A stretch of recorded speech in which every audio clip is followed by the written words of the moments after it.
संत ज्ञानेश्वर माऊली आपल्या 18व्या अभंगात सांगतात, हरिवंश पुराण हरिनाम संकीर्तन, हरिविन सौजन्य नेने काही, त्या नरा लाधले वैकुंठ जोडले, सकळ घडले तीर्थाटन, मनोमार्गे गेला तो तेथे मुकला, हरिपाटी स्थिरावला तोची धन्य, ज्ञानदेवा गोडी हरिनामाची जोडी, रामकृष्णी आवडी सर्व काळ. म्हणजेच हरिवंश पुराण आणि हरिनाम संकीर्तन हे अत्यंत श्रेष्ठ आहेत. जो मनुष्य हरिनाम घेत नाही त्याला खरे चांगुलपण काय असते हे कधीच कळत नाही. जो मनुष्य हरिनाम घेतो त्याला जणू वैकुंठ प्राप्त होते, त्याने जणू सर्व तीर्थयात्रा केल्याचे पुण्य मिळते. जो मनाच्या मार्गे जातो तो जीवनात भरकटतो, पण जो हरिपाठात स्थिर राहतो तोच खरा धन्य आहे.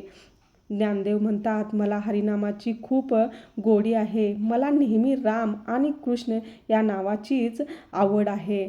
पुढे ज्ञानेश्वर माऊली आपल्या 19व्या अभंगात म्हणतात, नामसंकीर्तन वैष्णवांची जोडी, पापे अनंत कोटी गेली त्यांची, अनंत जन्मांचे तप एक नाम, सुगम हरिपाठ योग याग क्रिया, धर्माधर्म माया, गेले ते विलया हरिपाटी, ज्ञानदेवी यज्ञ याग क्रियाधर्म, हरिविन नेम नाही दुजा. म्हणजेच वैष्णव हे नेहमी नामसंकीर्तनात रमलेले असतात, त्यामुळे त्यांच्या असंख्य पापांचा नाश होतो. अनंत जन्मांचे तप एक नाम सुगम हरिपाठ आहे. असंख्य जन्मामध्ये केलेल्या तपच्छे इतके पुण्य एक हरिनाम घेण्यात आहे. हरिपाठ हा मोक्ष मिळवण्याचा एक सोपा मार्ग आहे. योग यज्ञ विविध धार्मिक क्रिया, धर्म अधर्म आणि माया हे सर्व हरिनामाच्या शक्तीसमोर लय पावतात, नष्ट होतात. हरिनाम हे सर्वांपेक्षा श्रेष्ठ आहे.